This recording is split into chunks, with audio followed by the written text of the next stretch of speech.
Psalm 23. The Good Shepherd. Yahweh is my shepherd, I lack nothing.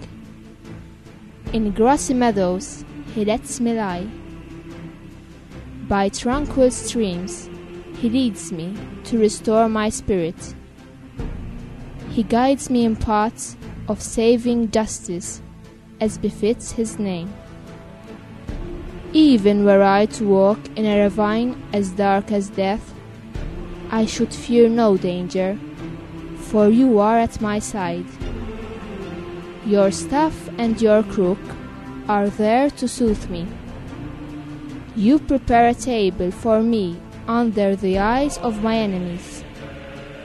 You anoint my head with oil. My cup brims over. Kindness and faithful love pursue me every day of my life. I make my home in the house of Yahweh for all time to come.